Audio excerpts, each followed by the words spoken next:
My people, e get video wey I go play, make una watch am. After you don watch this video, my advice to you is that if you get money, go inside village where land cheap. Even if for your own village where land cheap, make you start to dey buy land for your children.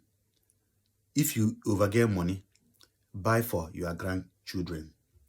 Because all the land wey dey for Africa, then go buy and finish. Chinese go buy and finish.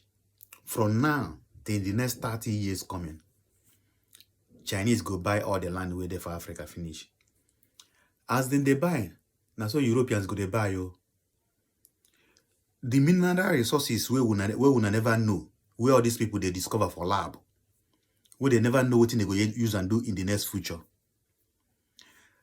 When you watch now, you see all this French country where they drive France, they make they come out for their country. Now lesson where now they teach all these Chinese and Europeans. Say these people fit pursue you, make you come out for their country. So the next idea, the next thing where they go do be say, all these our people we too much, we like money too much. Then go collide with all these our people will like money too much. You go they sell land, say they sell land for they sell the land to your brother. You no go know say they buy the land out for Chinese man where they do business. They can even buy 1,000 plots once they come discover what's there inside that land. Even if nothing there, they go use and they farm.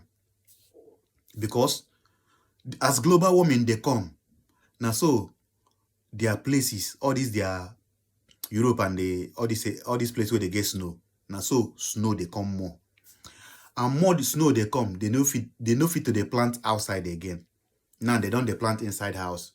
Then they don't they plant all the vegetables where they get soil, they grow under soil. They grow for inside plastic bag. All these get as they do them for inside house where they see sunlight because of all this their snow.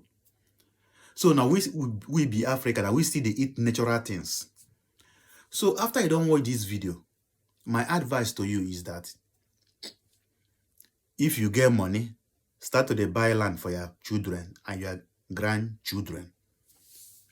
Go inside village, you go see land of 80,000, 100,000, 200,000, 400,000 to 1 million. They buy, they keep for your children. Because in the next future, land no go there again, no. Land no go there. Only they fit get grow up, still stay those ones where you buy for them, but you don't try. At least they no go call you a bad ancestor. They go count you among the good ancestor. No be all these things what these people where they go church, they stay for church, they call their ancestors bad people. But now them secure the land where they live today, secure the food where they eat today. And you still they call them bad people because of Oyibo, we don't wash your brain with the religion. Tell you say they be bad people. So make I not just to talk too much. Make I play the video. Make una watch them. You'll see Bill Gates come and meet your president. You'll see Tony Blair come and meet your president. You'll see Macron come and meet your president. You'll see all of them. And then they will never admit, but they'll be told, if you want money in agriculture, behave this way. If you want money in this area, behave this way. They will never tell that to the Chinese. They will never tell that to the Indians. They will never tell that to the Vietnamese. They will never tell that to the Koreans. But in Africa, they tell us. That is why, as I speak to you now, under this new scramble, the IMF and the World Bank are back, telling you who to hire in your universities, what to sell and what not to sell. It is a sad situation. So today, as I look at Africa in that new scramble, the Chinese are here. I hope that this institution was not built by the Chinese.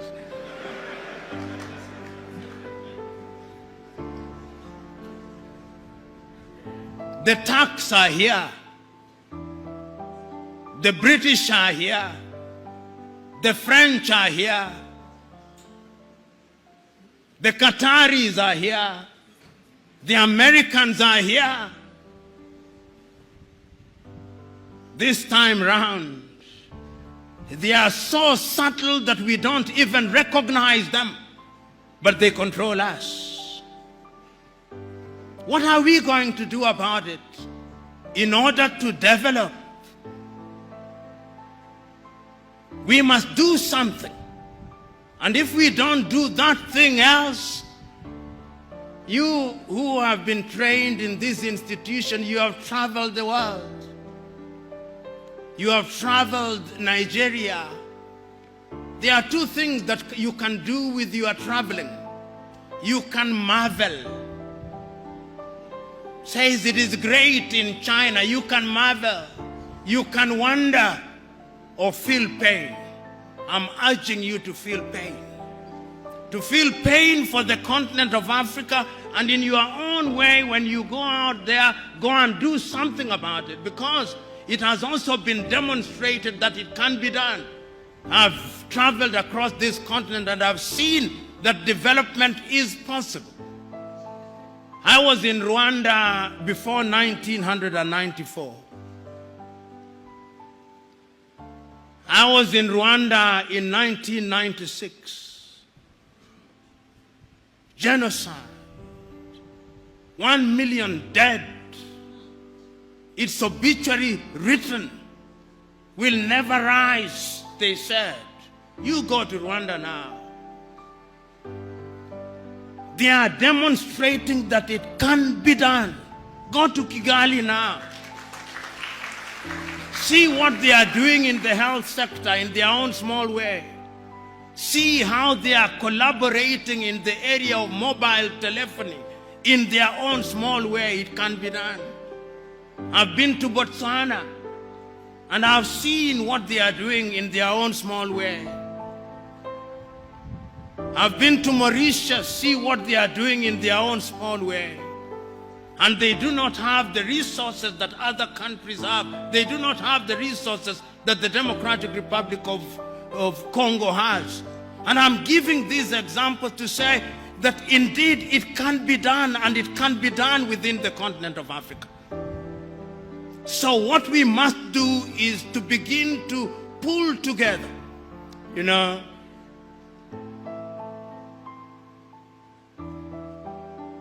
as I've been sitting and listening, I was also struggling to have internet in this room.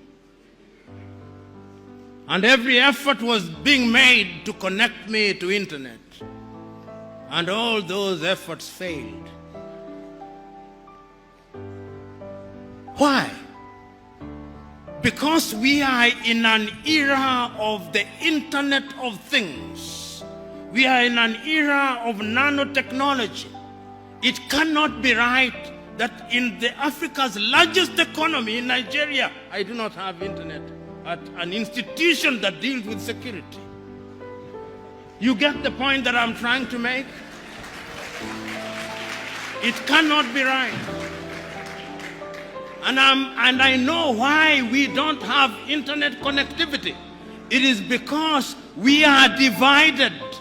We have 55 telephone access codes. Nigeria 234, Ghana 233, Kenya 254, Tanzania 255, Uganda 256, Zambia 260, Zimbabwe 263. How can we, in this day and age, you cross into Benin, you cross into Togo, you cross into Guinea-Bissau, you have a different internet connectivity. Why can't Africa have a single satellite and a single telephone code, so that when I travel from Mogadishu in Somalia to Dhaka in Senegal, like the Chinese do, like the Americans do, like the Indians do, we can have the same, because communication is critical to development. And I'm saying this part of my agenda is to prick your conscience with live examples, that you may go out there irritated, but irritated to do the right thing. And I'm suggesting that indeed, when we talk about development, this is what we must do. But is Africa conscious of her state? Yes, Africa is conscious. This is what makes me happy. That after all these analysis, it appears to me that Africans have now recognized that going forward, we can only defeat the conspiracies, we can only have development as we are talking about it by working as a team. And that is why, beyond the Millennium Development Goals, beyond the Sustainable Development Goals, we as Africans under the aegis of the African Union do now have our grand vision of Africa Agenda 2063. And that Africa Agenda 2063, let me tell you, if we can fulfill it, many of you here will be upstairs by the year 2063. But our contribution, perhaps you do not know what I mean upstairs, not up. You will be with the Lord himself. But the most important thing is that Africans are now beginning to see beyond the next election. Because part of our problem in Africa has been that we plan in 5-year circles. We don't have a grand agenda, but now we have a grand agenda. And if you look at the 7 pillars of Africa Agenda 2063, everything is covered. Health is covered. Research and science is covered. Climate change is covered. Women's participation is covered. Democracy and governance is covered. The arts and the culture are covered, so that Africa can become a serious player in the international agenda. As we speak now, we are not a serious player. You know, and I say this perhaps too often, but I must repeat it because it is important. I was looking at the GDP of Indonesia. The GDP of Indonesia this year, by the end of this year, will be 1.1 trillion United States dollars. Indonesia is the 17th largest economy in the world using all critical indices. It's amongst the G20. The population is about 200 million, just about Nigeria. Nigeria is a GDP give and take at the very best of 550 billion United States dollars. I'm looking at the power generation in Nigeria. At the very best, you generate about 17,000 megawatts. You lose about half of it, so that what goes into the grid is no more than 8,000 to 7,500 megawatts into your GDP. You are the biggest economy in the world. If you look at Iran, Iran generates 75,000 megawatts. So when we talk about industrialization, we are not even close to industrialization. Look at the diversity of power generation that you have. Most of it is hydro. You are not harnessing your solar. The Kainji dams and the other dams with climate change are going to dry. If you look at the major rivers, it means that you are going to be in trouble. You look at Zimbabwe now, for example, in power generation, 2,000 or give it 2,500 megawatts. The dams are drying, the Kariba is drying. So Africa must begin to think, even as we think of Africa Agenda 2063, because energy is the game changer. Without energy, all these generators you see everywhere in Nigeria must disappear for industrialization to come. And in many African countries, including my own country, Kenya, which generates, I think we have about slightly under 3,000 megawatts. You can't. So we must go to Inga Dam, we must begin to generate. We must go to Egypt at the Aswan High. Egypt is not doing very badly. We must go to Inga, produce 40,000 megawatts. We must go to Ethiopia, the Grand Renaissance Dam, produce 10,000 megawatts. Then we talk of industrialization. And why do I talk about industrialization? There are scientists here. It is only through industrialization that we are going to be manufacturers in all sectors. As it is now, 80% of what we consume in manufactured goods are from China. If China closes shop, we are dead. We are dead. So I'm thinking that Africa Agenda 2063 is a good thing, but we must work at it. I'm thinking that Africa Continental Free Trade Area is a good thing, launched with the Secretariat in Accra, Ghana, a good thing. But how are we going to trade? How are we going to get somebody to drive a truck from Accra, Ghana to Juba or to Asmara in Eritrea without peace and security? So you can also see that peace and security is at the very heart of it. In the United States of America, and many of you are familiar, you can drive a truck from Florida through to Alberta in Canada, and it is safe. The roads are good, the security is there. I'm saying, therefore, that as we talk about development, we must think about development in a very comprehensive manner. We must ask ourselves how we govern. And I want to conclude my presentation to you by telling you that Africa must be very careful. We must be very careful because of lack of resources in Africa. I'm beginning to hear things that worry me. And because I'm a keen student of what is happening in Africa, I'm getting worried on a daily basis. The forces that divide us, the belief by many people in Africa that if we separated from our current countries, we would be better. It is beginning to happen. It is happening here in Nigeria. It is happening. I saw a letter last week addressed to the president of Zambia by a people in Zambia called Baroseland. And they are telling President Hakainde Hichilema that you remember in 1964 we had an agreement with the Lusaka government that the time has now come for Baroseland to become an independent country. Can you believe it? I hear people in Namibia saying, do you remember that there was a strip called the Caprivi Strip? I hear people in Ghana saying that you remember that in the Volta region we had a different country. I hear people in Zimbabwe saying that there should be a country called Mtuakazi. I hear people in South Africa, the South Africans, say that we should have a separate country in the Western Cape. I hear people in Ethiopia saying we should have Tigray and Oromo. The centrifugal forces are there. And the only way to bring them in is to create a sense of belongingness.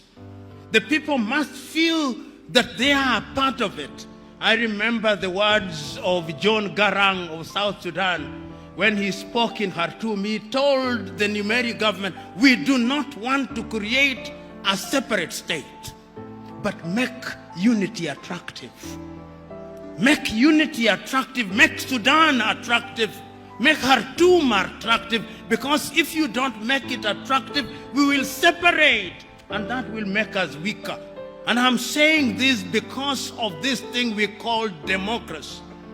Democracy demands that people have a sense of belonging and that they believe that the country in which they live represents their interests and that deliberate efforts are being made in that regard.